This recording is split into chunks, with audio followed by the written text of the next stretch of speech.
Bonjour, merci de nous retrouver à La Rochelle. Aujourd'hui, nous allons vous présenter le navire amiral voile de la gamme Fountaine-Pajot qui est le Galatea 65.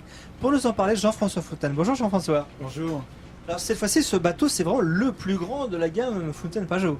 C'est le plus grand catamaran de croisière que nous ayons jamais réalisé, effectivement. 65 pieds, ça donne déjà une très très belle unité. Nous travaillons dessus depuis maintenant 3 ans. Et ça y est, nous l'avons lancé. Et puis en plus, celui-ci, particulièrement, est en version propriétaire, avec une cabine absolument somptueuse. Donc il y a plusieurs versions. Absolument, on l'a décliné en 2 grandes versions. Une version propriétaire avec une suite qui est tout à fait impressionnante, avec un cabinet de toilette immense, un lit d'1,80 m de large, et puis des rangements, un bureau, vraiment une vraie suite propriétaire. Et puis il existe également 6 cabines. 6 cabines doubles avec chacune leur cabinet de toilette séparé, plus le logement d'équipage. Donc on est déjà dans des bateaux de charter d'une certaine taille qui offrent un niveau de service et de prestation tout à fait élevé. Ça veut dire que le chantier Fountaine-Pajot est capable complètement de présenter ce bateau, de le positionner en fonction des besoins des clients. Oui, dans ce qu'on appelle la gamme flagship chez nous, c'est-à-dire les grands bateaux, les bateaux haut de gamme, on va s'adapter beaucoup aux clients. On a un bureau d'études dédié qui va pouvoir prendre en compte des demandes particulières qui peuvent être de différentes natures. Certains clients peuvent avoir des caractéristiques de propulsion, d'autres d'aménagement. Là, par exemple, ce client américain souhaitait un espace pour une machine à glace et l'ensemble de tout ce qui touche à l'apéritif. On va s'adapter. Il souhaitait également une table à cartes avec un siège réversible. Mais tout ça sont des demandes que nous avons et que nous étudions. Si c'est réalisable, bien sûr, nous le faisons avec plaisir pour le client. Alors ce bateau est équipé d'un flybridge, mais en fait les postes de bar ne sont pas tout en haut. Tout à fait. On préfère que les postes de bar soient à mi-hauteur. Pourquoi ? C'est que dès qu'on navigue au large, on se rend bien compte que quand on est tout en haut, on est très exposé. Exposé au vent, exposé à la pluie si jamais il fait mauvais temps. Et donc nous trouvons que ce poste de bar à échelle intermédiaire est très bien. Très bien parce que ça permet de parler avec les gens dans le cockpit, de leur dire écoutez, nous arrivons, on va faire telle manœuvre. Et puis également d'être bien au-dessus l'ensemble du pont pour avoir une très bonne visibilité. Donc on pense qu'à la mer, c'est vraiment une bonne solution. Et puis pour ceux qui souhaitent se bronzer sur le flybridge tout en haut, nous avons bien sûr des matelas et des bains de soleil sur le toit du roof.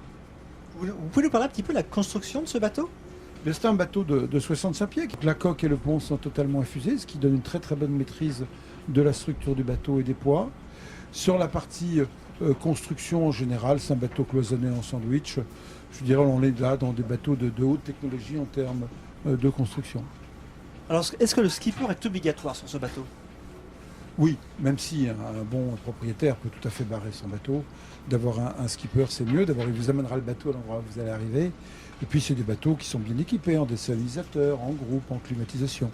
Donc si le propriétaire veut bénéficier vraiment de sa croisière, il vaut mieux qu'il laisse à son marin ou à son skipper le soin de faire la maintenance de tout l'équipement.